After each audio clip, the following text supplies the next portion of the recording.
Nobody lived in the house. Only the moss creeping around and the spiders in the attic kept it company. There were no happy sounds or lights in its big gray windows. It was as quiet as a graveyard. The house didn't have any neighbors, unless you count the toads and bats in the nearby woods as friends. It stood all alone in the dark Gunner's Clough, a spooky forest near the haunted village of Barton. The house wasn't famous, especially compared to the nearby Byron Manor, a home for people with mental troubles. Byron Manor sat among the small village houses on the slopes. But those who knew about the lonely house understood that there was something magical about it. The magic seemed to seep into the ground around the house like a spreading sickness. It gave the whole area a weird and creepy feeling. Some people could sense this magic in a deep, instinctive way. Their brains told them to stay far away from the house. But some curious souls, like me, were drawn to the magic like moths to a flame, even if it meant getting burned. Luckily, getting the house was easy. The family that used to own it had given up on it a long time ago. The local council took over, and they were okay with selling it to me. The last person from the old family left a rule that if no one from their family showed up, the council could own it for 20 years. After that, they could do whatever they wanted, probably tear it down. But I saved it just in time. The council must have had some money to keep the house safe, but they didn't spend any on fixing it. It had been empty and falling apart for years, just standing there as nature tried to take over. But now it would be mine. When I died and was buried in the house, it would go to someone in my family. If nobody claimed it when I died, I told them to tear it down, so it would always be mine. Let me tell you about how I felt and why I wanted to buy and live in the Gunner's Clough house. I grew up in the village of Barton, and even though I left for college in Eastwich and later moved to Manchester, I couldn't forget Barton.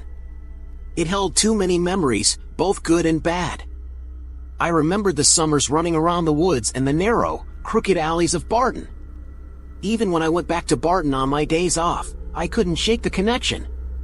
I'd take the train to Eastwich and then the bus to the village, looking out the window for familiar faces. Barton had a strange magic that seemed to keep its people from leaving. During one of my visits, I discovered the lonely house in Gunner's Clough. I heard about a spooky house in Gunner's Clough when I was a kid, but I never saw it until I grew up. It was just a few years ago that I decided to go into the woods and find it.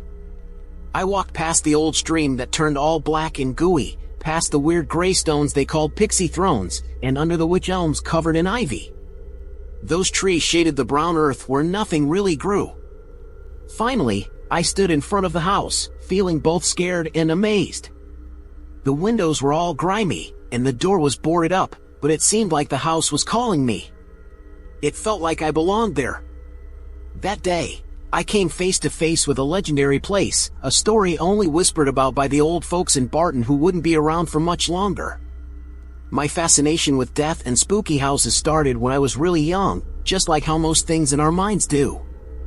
Before I turned 12, I saw two people in my family pass away. First, my grandma got really sick from drinking too much, and her organs stopped working. Then, my cousin, who was also my close friend, ended his own life at home. He didn't say goodbye or leave a letter explaining why. When I hit 15, I started having nightmares about my own death. I'd dream about it vividly almost every week, and later on, every night. Even though these dreams happened a lot, I couldn't remember many details when I woke up. The clarity of being awake made the vividness fade away. I didn't know where or when I would die in these dreams, but two things were always the same: I wouldn't be alone, and I wouldn't be hungry. I always wanted to paint a scary scene I kept dreaming about, my nightmare where I die. I'm kind of an artist, you could say.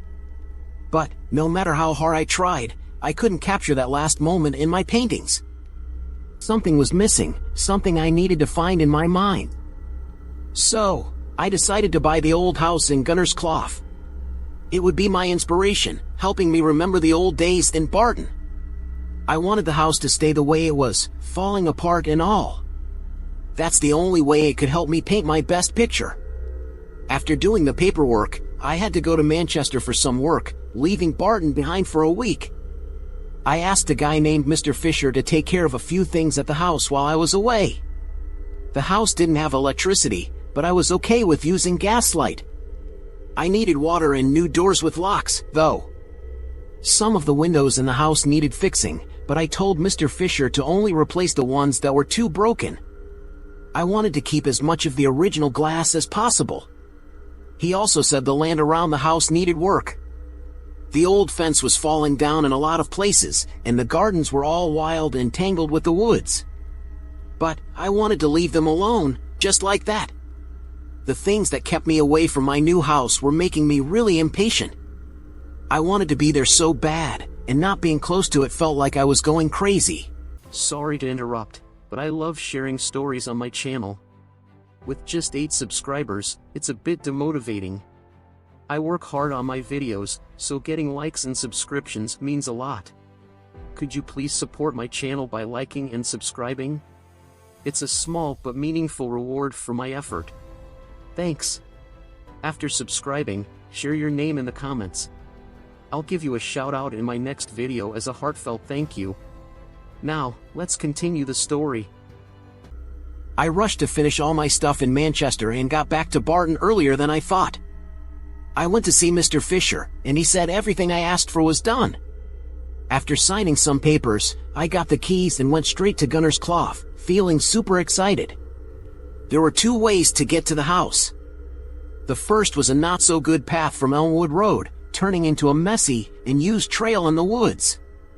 It would bring me down a small hill, with a stream flowing through the fern-covered area.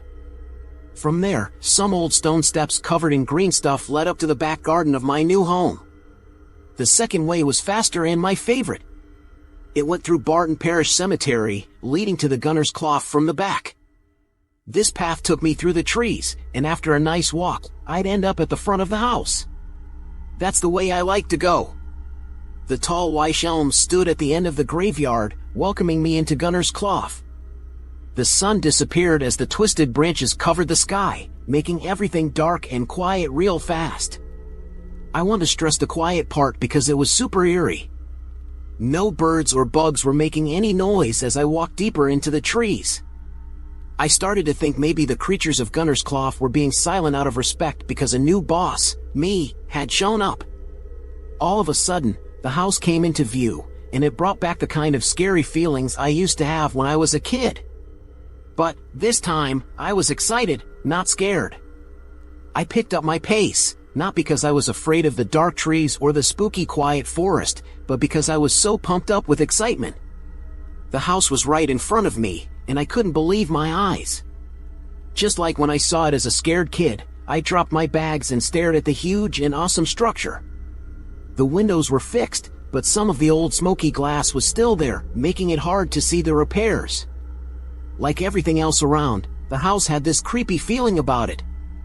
I don't know how long I stood there, amazed and kinda scared, but I finally snapped out of it and picked up my bags to go to the front door. The big iron key from Mr. Fisher went into the lock with a loud clunk, and I turned it slowly to enjoy the moment before going inside. I expected the door to creak, but it opened smoothly and silently. I stepped in and took in the dark scene. There was a little bit of light from the windows, just enough for me to see but not too much. I liked that because it let me imagine all sorts of spooky things in my head. I walked through the hall, into the lounge, the kitchen, and some empty rooms whose purpose I didn't know. I was feeling super happy, and my mind was all jumbled up with scary things from when I was a kid. Imaginary sounds and sights played out like a big show, and it felt like I was in some kind of spooky place. But then, there was something real that brought me back to reality, the smell. It was a strong, gross smell of something rotting, like death. I thought maybe an animal got inside and died somewhere, like under the floor or in the attic. I looked everywhere, downstairs, upstairs in the bedrooms, even in the small, cramped attic, but I couldn't find any sign of a dead animal. Trying to find where the stinky smell was coming from wasn't completely useless. It showed me the weird and scary attic in the house. Even though the house was big, the attic was small. The roof was so low that I had to bend down when I went inside. To my disappointment, there was nothing cool in there, just dust and dry cobwebs. The whole place felt strange. The beams were at weird angles, making everything look twisted and making my head spin. Parts of the roof bent in and out for no reason. There were small corners made from the beams that didn't seem to have any purpose. It was like being stuck in some impossible shape, a mental maze of mirrors that reflected all the crazy laws of the universe. I quickly decided that the person who built it was either super smart or a bit crazy. Right then and there, I decided this was the place where I'd create my best painting ever. I'd sit in the attic with the dim light from the single round window above me, ready to make my masterpiece. Even though I had seen a bunch of scary stuff since I got here, I wasn't in the mood to start painting just yet. Instead, I moved all my stuff to the attic, all set for when I felt like painting in my dark mood. I went downstairs for the night. I didn't have a bed yet, and the old, rotting frame in the master bedroom wasn't good enough. I unpacked my bags and set up the basics, my painting tools, coffee, boiling on the kitchen stove right away, and cigarettes. I brought some simple food like cheese, bread, and cold cooked meat, which I ate in my usual kind of distant way. I knew it was going to be an early night, so I set up the dusty sofa with a sleeping bag I got in Manchester and slowly got ready for the darkness to come. I thought my first night in the house would give me the usual scary dream of my death. I hoped to use that fear to paint something really scary in the morning.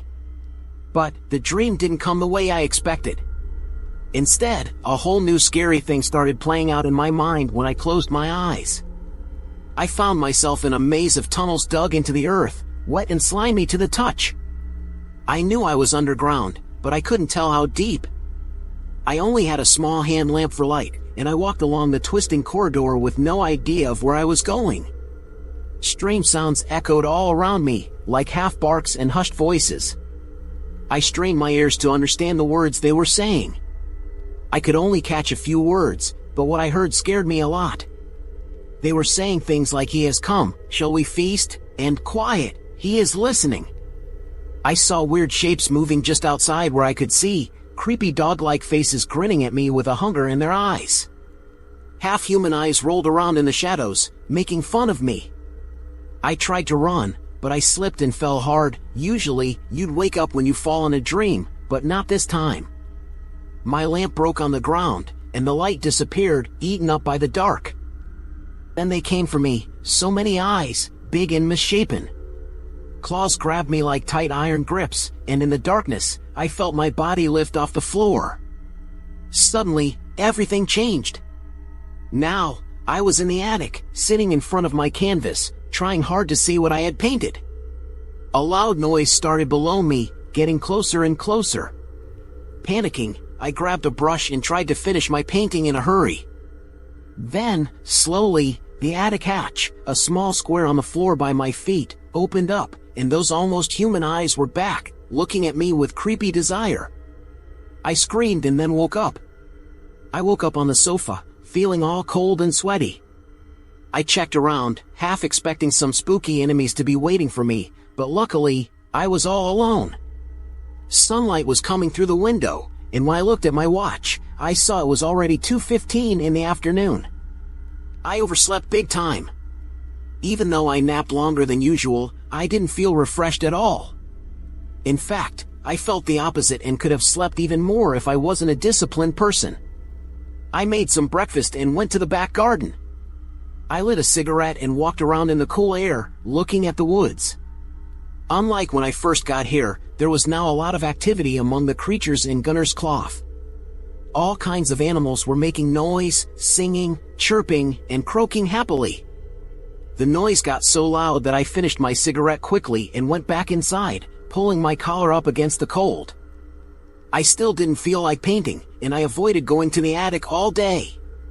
Actually, I made sure not to go there at all. My muscles were achy from the bad sleep, and I wandered around the house like I was lost, not sure what to do. While I walked around the rooms on the ground floor again, I noticed something good. The stinky smell from the day before was gone. I was happy about that. Maybe some animal came and took away whatever was causing it to its den. With the day going on and nothing to do except drink coffee and smoke, I decided to make some sandwiches and spend the rest of the day in Barton Village. Barton had a small library, not full of fancy books, but it had lots of local history and stories. I wanted to find out more about the house, of course. With help from the old librarian, who had been there forever, I found some info about the house in the woods and the family who used to own it. In a book called A Treaty of Demonic Influences in Cheshire by a writer named Samuel Gaunt from Eastwich, I found a small mention of a man named Jonathan Bickham. He lived in the house, just known as the house in Elmwood. According to the librarian, Bickham had to leave Barton about 120 years ago when people found out he had some forbidden books that the church had banned. One of these books was called Les Cultes des Scowls, a book I had heard about in university, always talked about in hushed voices by shady people. The name Bickham caught my interest because it sounded like my own surname, Pickman, which had a similar origin in the old Saxon tribe of Bicombe. I couldn't find much more about the spooky book, except that it was written by a Frenchman named the Comte d'Irlet, but I had a lead with the name Bickham, so I decided to focus on that. With a bit of sunlight left, I dug into all the info about the Bickham family and their history. They were the ones who built and owned the house I now lived in for a long time, but left it several decades before I was born. So, these were the people connected to my house, but they either gave it up or disappeared over time. I couldn't find what happened to the Bickham family. Some said the last person from their family died with no kids, but there were also mentions of a family with the same name going to New England a long time ago. It seemed hard to figure out what really happened to them, but I wasn't too bothered. The house was mine now and would stay that way forever. I didn't feel like eating my sandwiches, so I threw them into a hedge on my way back through the narrow paths and small houses of Barton.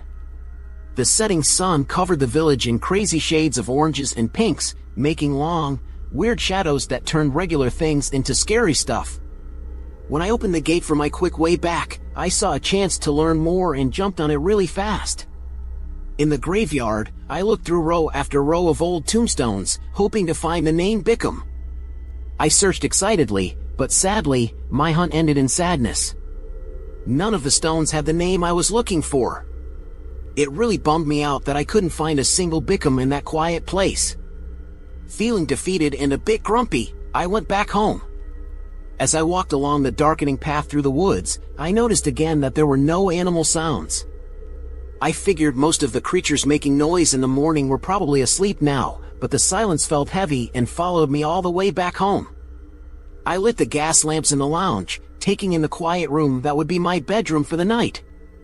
The sun was gone, letting the stars and the moon take over, watching over the dark earth. I had planned to write a letter to a smart friend in Manchester about Les Cultes des Scowls, but as I started writing, I suddenly felt really lazy and sleepy. Again, I found myself in the tunnels, but this time it was even darker, and I had a half-dying candle instead of a lamp. It felt like I was even deeper underground, and I wandered around without any real direction. Sometimes, I tripped over rocks and things, and the clicking and clattering sound sent shivers up my spine. The tunnel got wider, leading to a big, almost square room filled with long wooden coffins. It was too dark to see clearly, but I could make out lots of these creepy beds, some open and scattered, others stacked in a messy way. For the first time in all my scary dreams, what I was seeing started to feel real. It didn't seem like a dream at all. As I understood that this wasn't a dream, a whisper came from behind me, words all jumbled up, and thankfully, I couldn't understand them. I felt a gross breath on the back of my neck, and all of a sudden, I was thrown back into the lonely attic. I sat in front of the canvas again, trying hard to see what was painted on it. The painting looked more finished than in my last dream. I saw I was holding a brush in my right hand, and in the other hand, I had something cold and gooey. The face at the attic door started talking again, and when I looked down, I didn't see just one set of eyes but many. Lots of big, swollen eyes made of crazy jelly were staring at me, rolling around in their dead, fleshy sockets. I tried my best to ignore them and kept painting. I struggled to see what I was painting because it was blurry and kept shifting weirdly. For a quick moment, I thought I saw my own face on the stained canvas. That scared me, and I started to panic. The smashing sounds below started again, and the attic door swung open hard. My heart jumped into my throat, and I raised my arms to defend against the clawed hands reaching for me. I screamed into the dark as a deeper darkness swallowed the attic whole. Morning came, and I woke up from the sofa, my heart beating fast. I did the usual things, coffee, cigarettes, and breakfast, but it felt like I was watching these everyday events from far away instead of being a part of them. Once again, I couldn't find the energy to paint, but this time, the idea of sitting in the attic with my canvas scared me a bit. I scolded myself inside. Wasn't this what I wanted? To feel scared and use it to help me create? But no matter how hard I tried, I just couldn't start painting and avoided the upper rooms of my house. Instead, I looked at the makeshift writing desk where I had started my letter the night before and decided to finish it. I asked my friend about Les Colt's desk owls, and I also wanted him to use the Great Manchester Library to find anything about the Bickham family in Cheshire. I could have gone to Manchester myself, but I really didn't want to leave my house. I was afraid the scary feeling it gave me might go away. But no matter how scared I felt, I was sure I could turn it into something creative. For now, I decided to use a source of information right near me, literally at my doorstep. Leaving my house, I headed to the parish church to find the priest, hoping he could tell me why there were no Bickhams buried in the cemetery. Luckily, I found him just as I came out of the woods. He was standing with his back to me, slightly bent over a headstone on the edge of the graveyard. As I got closer, I saw it was tangled with green ivy that wrapped around an old and weathered headstone. I didn't try to be quiet because I didn't want to startle him. He seemed lost in his work, holding a notepad with several big old books on the ground nearby. They looked similar to the ones I had read at the Barton Library. I had to cough loudly to get his attention, and it worked. I quickly introduced myself, and he told me his name was Reverend Stephen Spencer. He didn't seem eager to talk to me at all. I got right to the point and asked why, even though they'd been residents for generations, there were no Bickham family members buried there. In a detached and uninterested way, he quickly explained. The Bickman family, he said, had special permission from the council to bury their dead on their property. He guessed there was some family tomb or crypt in Gunner's Clough where the Bickmans were buried now. He warned that a few years ago, flooding had caused parts of the woodland bank to collapse, revealing caskets that might or might not belong to the family. After that, he went right back to the ivy-covered headstone. Even when I thanked him for the information, he dismissed it with a wave of his hand. Clearly annoyed, I felt a connection with Reverend Spencer, and I didn't want to bother him anymore. Instead, I had a more exciting task ahead. After dropping off my letter at the local post office, I began my thrilling treasure hunt in the Gunner's Clough woodland. I had little clue where to start looking for the hidden mausoleum, but based on the Reverend's tale of exposed graves, I assumed it would be near the sloping forest banks at the back of the property. As I mentioned before, it was hard to distinguish between the garden and the forest, and I stumbled through brambles and nettles, enduring the small stings from these unnecessary weeds as I pushed on further. The trees and ferns became thicker as I wandered carelessly through the foliage, and after what felt like a long time of struggling and scraping, my eyes finally spotted what I was searching for. Proudly standing within a clearing, a perfect circle of withered wych elms, the final resting place of the deceased Bickmans was in front of me. I walked inside that circle of eerie, woody guardians and witnessed a shower of brown leaves swirling around the clearing, carried by a chilly breeze that emerged as I approached my goal. The stone had patches of gray but was mostly covered in a thin green moss resembling sickly fur. The Roman-like pillars crowning the rusted metal entrance had cracked and crumbled beyond repair, revealing an obvious 18th century Romantic period construction. Two large vases sat low in front of the pillars, collecting a pool of brown, unpleasant-smelling water, above which numerous insect invaders buzzed. The presence of flies was unusual for this time of year, but with the right feast, they could thrive into autumn and beyond. However, I hadn't come for corpse-consuming invertebrates. I walked past the stagnant chalices and up the steps to the tomb entrance. No lock or chain blocked my entry into this house of the dead, and I swung open the door with little resistance, almost detaching it from its hinges entirely due to centuries of rust. Inside, the darkness held little surprise. Shelves were carved into the walls specifically to hold the remains of the deceased, but only a few decayed coffins remained. Unable to resist the urge to see those who once owned what was now mine, I lifted the lid on the most intact casket to peer inside. To my amazement, no grinning skulls or bone fragments were present. Instead, there was something both ordinary and harmless, yet also eerily suggestive. Within the coffin lay a pile of rocks and bricks, too many to be a mistake, and there was no way they ended up there accidentally. I quickly checked the other coffins, and they too contained only the same cold assortment of stones. I leaned against the inner wall of the mausoleum, contemplating an explanation.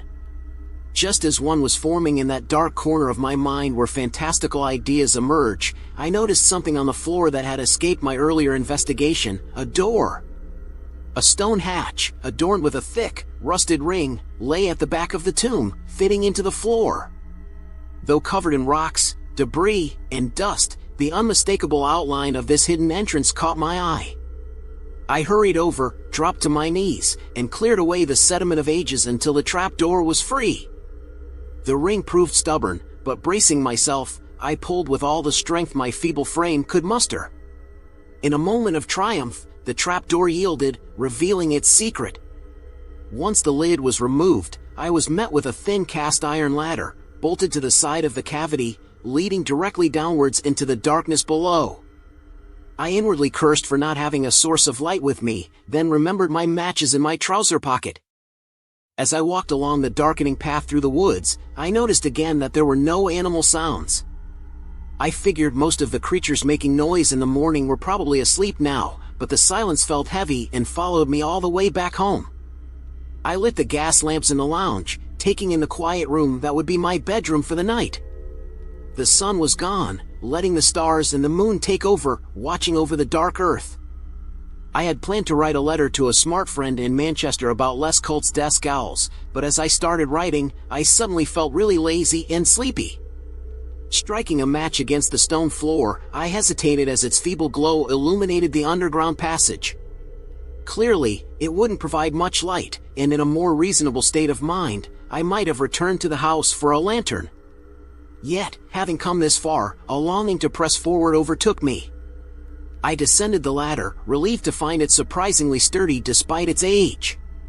It still clung to the wall, even though it rattled with a hollow metallic sound as I descended. The journey down lasted longer than expected, and at times, I felt the ladder sway gently under my weight. Thankfully, it held firm until I reached the bottom, although the entrance above seemed uncomfortably distant. With my match extinguished, I lit another and ventured forward. I found myself in a tunnel, damp and musty, obviously made by people, yet with walls that looked slick and natural. No sconces lined those brown walls for candles or lanterns, a fact I cursed as my match quickly burned out, forcing me to light another. After traveling about 20 yards, the tunnel opened into a crossroads, meeting another passage and offering 3 new possible routes for my insane journey. Opting to go straight ahead, thinking it would be less likely to get lost, just as I was about to move forward, I stepped on something that crunched underfoot. Startled, my match dropped, and I knelt to light another to see what I had disturbed on the ground. As the pale orange glow flared up and then shrank into a semi-useful flame that had guided me so far, I saw the light reflect off what appeared to be broken glass.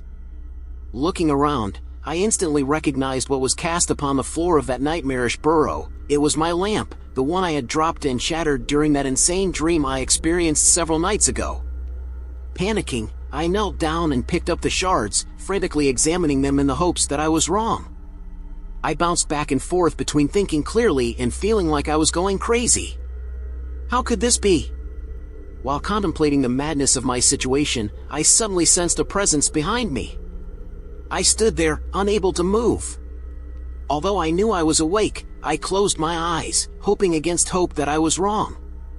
As the shuffling noise behind me drew nearer, I squinted my eyes as tightly as possible, pleading with whatever God might be listening to let me escape this nightmare. A cold hand gently rested itself on my right shoulder, followed by another on my left. The chill made my skin crawl and shrink away, and without a moment's hesitation, I dashed into the darkness. Somewhere ahead, I stumbled and tumbled to the ground. The darkness slowly closed in around me as a welcoming unconsciousness swept over my mind. It was dark when I woke up on the sofa. I must have passed out and bumped my head on the tunnel floor, as I now had a few small cuts on my forehead. Checking my pocket mirror confirmed this, showing congealed blood where the stones had struck. My feet were muddy, and I had no memory of how I got back to the house. Without the blood and dirt, I wouldn't have been able to tell dream from reality and might have remained unaware of the horror that had gripped me. Bracing myself, I stood up and went into the kitchen, hoping a cup of coffee could clear the fog from my brain. Touching my wounded brow, I winced sharply, and that's when the smell hit me. It resembled the scent that first greeted me days ago when I entered the house, a carrion stench, nauseating and repulsive. It invaded my senses with disgusting impunity. I walked around the house once more, going from room to room, searching for the source of the new cadaverous stench. Growing frustrated, I let out a long sigh, and to my ultimate horror, I discovered that it was my own mouth that caused the offending aroma. I reached inside, and with a rising revolting realization, I ran my tongue over my teeth, feeling chunks of something trapped between them. Despite not eating for hours, I wondered how this could be. I rushed back to the sofa, picked up my pocket mirror, realizing how dark the room had grown. I angled the mirror as best I could against the light of a freshly lit candle to see what foreign object was lodged in my mouth. I saw brown, stringy matter hanging loosely from my front teeth. I pulled it forward with my forefinger and thumb, and with a quick, wet tug, it came away. The repulsive smell resembled decayed poultry of some variety. I felt vomit rise in my throat and ran for the front door in need of fresh air, which greeted me with a gust as I swung the door open and emptied the contents of my stomach on the front step. Instantly, I felt better, though I could not bring myself to look upon that which had just exited my innards and collapsed in the doorway. It was dark outside, and it must have been either early in the morning or late at night, but I couldn't tell either way. My hand brushed something in the doorway, and I instinctively picked it up to inspect. It was a letter. I murmured confused to myself, for it was unusual for me to receive any post with so few friends or family knowing my address. I concluded it must be from Mr. Fisher as I opened the envelope and read the contents. However, it was from my friend in Manchester, a reply to the letter I believed to have sent him that very day. Disbelief engulfed me, and I looked at the date. It was several days after I had sent the original correspondence. Had I been sleeping that long? What had happened to me underneath that dreadful mausoleum? I pulled sleep from my eyes and read the letter, its contents taking several readings to sink in fully. Martin, not only do I never hear from you unless you want something from me, but now you want me to research your own lineage for you. Oh well, I guess you are either too focused on your painting or too lazy to get this information for yourself, but ever your servant, I have done as you asked. Concerning Les Cultes de Gaules, yes, I have heard of it, as I am sure many of our associates have. It is, to be frank, a book concerning the workings of black magic, written by François-Honoré Balfour, the Comte d'Irlet sometime in the early 18th century. It concerns itself mainly with an underground cult who are said to worship the ghouls, semi-human cannibals who themselves revere much older and darker gods. Balfour is said to have made contact with this cult and through them learned of the horrid metamorphosis mankind can undergo to join the ghouls, who are immortal and live in endless death. Pure fantasy really. It was denounced by the church not long after its printing. Balfour himself vanished, but I suspect he fled to England or Italy and took another name. I find it amusing you should ask of the Bickham name, you being a descendant of the line yourself. They are indeed from Cheshire, but some of them later moved to Massachusetts, I believe, following accusations of witchcraft. Those in America changed their name and instead became known as Pickman, of which you are descended when they later returned to Britain and once again took up their original surname. The last person to bear the Bickham/Pickman blood in Cheshire was one Nathan Bickham, who resided in the house you now own, but that you already knew surely. Or do you mean to tell me that your obsession with the house has developed independently of your knowledge of this lineage? Fascinating, you clearly are a sensitive soul. I look forward to your next painting. Incidentally, Haywood has been showing off that painting you sold him to every twit in Manchester who fancies himself a Poe or Goya. He's had offers for it, you know, twice and thrice as much as he paid for it, the cretin. It may very well swell your ego to know that he hangs it next to the crowning masterpiece of his collection, the lesson that hideous and perverted monstrosity of unknown origin. Oh well, I hope your work is going well. I really must come and visit you, time permitting. Yours, E.D. I crumpled up the letter and cast it aside, knowing now the full horror of what was in store for me. Smudges of paint on my hands confirmed what I had suspected. My painting was finished, created during the grip of that perverse somnambulism that had cursed me since I entered the house. Aided by the nighttime lords of Elmwood House, they who had once worn the faces of the mortal Bickham bloodline. Now I sit in horrid semi-darkness, the flickering of dying candles my only source of light and warmth. I stare across the attic and upon the finished canvas and at the figures painted upon it.